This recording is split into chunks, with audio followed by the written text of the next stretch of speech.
नमस्ते Bharat. Bharat knowledge system में आप सभी का स्वागत है। आमतौर पर यह कहा जाता है कि गणित संस्कृत की तरह ईश्वर की भाषाओं में से एक है, जिसका संदर्भ वैदिक काल से ही दिया जाता रहा है, जिसे महाभारत में भी अक्षौणी सेना का संदर्भ देते हुए जारी रखा गया है। गौतम बुद्ध ने उसी ज्ञान को पाली भाषा में जनता के बीच प्रचारित किया। ललिता विस्तार नाम के एक प्रसिद्ध ग्रंथ में गौतम बुद्ध के जीवन का एक एपिसोड आता है, जो 2.5 साल पहले की मजबूत संख्या प्रणाली की व्यापकता का अद्भुत विवरण प्रदान करता है। जब सिद्धार्थ को स्वयंवर में यशोधरा से विवाह करना था, वह 500 अन्य लोगों के साथ प्रतिस्पर्धा कर रहे थे और प्रतियोगिता में अन्य चीज़ों के अलावा अंकगणित का परीक्षण भी शामिल था।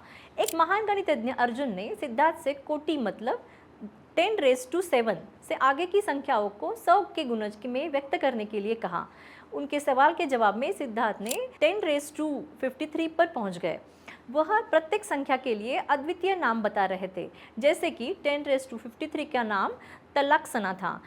कोटि से शुरू होकर तलाक्सना तक की श्रृंखला में 23 स्तर शामिल थे। उन्होंने आगे बताया कि उच्च संख्याएं गिनने के लिए ऐसी 8 प्रणालियां भी उपलब्ध हैं, जैसे कि at nth counting system the last in the series can be 10⁻7 plus 46 into n into in bracket 10⁻2 bracket close 23।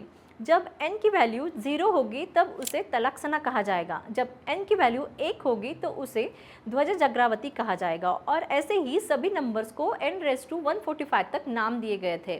Gautam Buddha के समय से ही इतने उच्च मूल्य की संख्याओं के लिए अद्वितीय नामों का अस्तित्व प्राचीन भारतीयों के गणितीय कौशल की बात करता है। बड़ी संख्याओं के बारे में उनके ज्ञान के उत्सुक होकर गणितज्ञ अर्जुन ने सिद्धार्थ से इकाई की तुलना में छोटी संख्याओं के बारे में उनके ज्ञान के बारे में पूछा। सिद्धार्थ द्वारा दिए गए उत्तर को नीचे दी गई तालिका का उपयोग करके उपयुक्त रूप से संक्षेपित किया जा सकता है। उनकी गिनती एक योजन से लेकर एक सरसों के बीज तक और एक खसखस के बीज से लेकर एक छोटी धूल के कण तक, जिसे परमाणु कहा जाता है, वहाँ तक की गई थी। आपको ये जानकारी कैसे लगी कमेंट में ज़रूर बताना, और कृपया ये वीडियो ज़्यादा से ज़्यादा लोगों तक शेयर करें और हमारी भारत नॉलेज सिस्टम को आगे बढ़ाने के लिए आपका योगदान दीजिए।